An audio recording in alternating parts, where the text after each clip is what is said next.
In this video, I'll show you how to set up and use the Discord soundboard with your own custom sounds for free.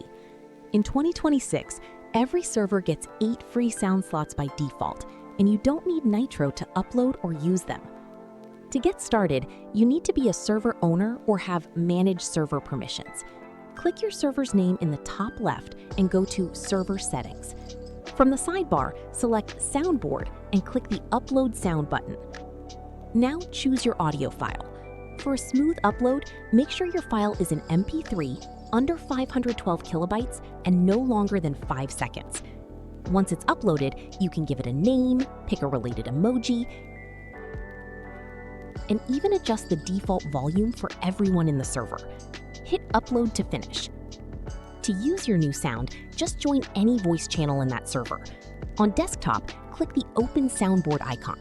It looks like a small megaphone or music album near the disconnect button. On mobile, join the call, swipe up to see your voice options, and tap Soundboard. Just tap your custom sound to play it instantly for everyone in the server. And that's it. You now have a custom soundboard ready for your next hangout. If you found this quick guide helpful, please leave a like and subscribe for more Discord tips. Thanks for watching.